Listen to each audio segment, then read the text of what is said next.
फर्ज करो कि पीरियोडिक टेबल एक अपार्टमेंट बिल्डिंग है और हर एलिमेंट इस बिल्डिंग का एक टेनेंट है।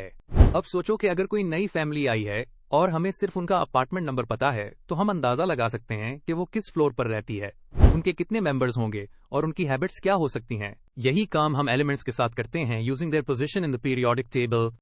वीडियो में आगे बढ़ने से पहले वीडियो को लाइक करें, चैनल सब्सक्राइब करें और दोस्तों के साथ ये वीडियो जरूर शेयर करें।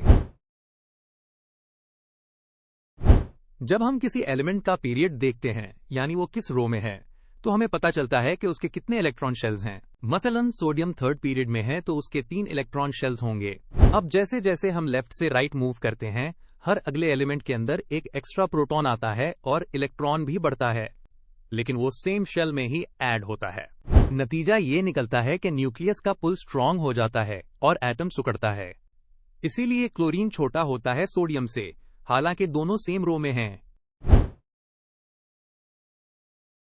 अब बात करते हैं आयनाइजेशन एनर्जी की। जैसे जैसे एटॉमिक साइज कम होता है across a period, electrons nucleus के करीब होते हैं और उन्हें निकालना मुश्किल हो जाता है। मतलब क्लोरीन से इलेक्ट्रॉन निकालना ज्यादा एनर्जी मांगता है सोडियम के मुकाबले में, इसीलिए सोडियम इजीली रिएक्ट कर जाता है। फिर इलेक्ट्रोनेगेटिविटी की बारी आती है, जो एक एटम की एबिलिटी होती है बॉन्ड में इलेक्ट्रॉन्स को अपनी तरफ खींचने की। ज्यादा प्रोटॉन्स यानी ज्यादा पुल, इसलिए क्लोरीन की इलेक्ट्रोनेगेटिविटी ज्यादा होती है निस्बतन सोडियम के। अब आते हैं ग्रुप्स पर, यानी वर्टिकल कॉलम्स। एक ही ग्रुप में जितने भी एलिमेंट्स होते हैं, उनके वैलेंस इलेक्ट्रॉन्स सेम होते हैं, जो डिफाइन करते हैं उनका केमिकल बिहेवियर। जैसे ग्रुप 1 में सब एलिमेंट्स के पास 1 वैलेंस इलेक्ट्रॉन होता है।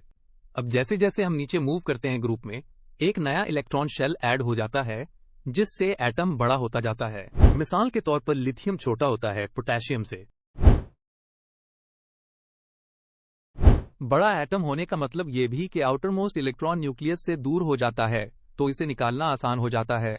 इसलिए ionization energy down the group कम होती जाती है। ग्रुप 1 एलिमेंट्स में पोटेशियम, सोडियम, लिथियम सब रिएक्टिव होते हैं, बट पोटेशियम सबसे ज्यादा, क्योंकि वो सबसे नीचे है।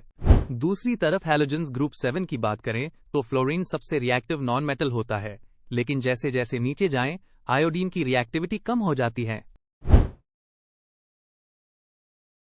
नोबल गैसेस का अलग ही सीन है।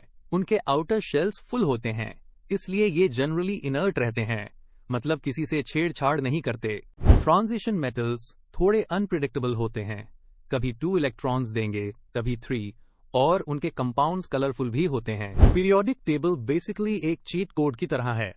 अगर आपको एलिमेंट की पोजीशन पता हो, तो आप काफी हद तक प्रिडिक्ट कर सकते हो कि वो बिहेव कैसे करेगा। जैसे एक अच्छे दोस्त की आदतें जानने के बाद पता चलता है कि वो किस सिचुएशन में क्या करेगा।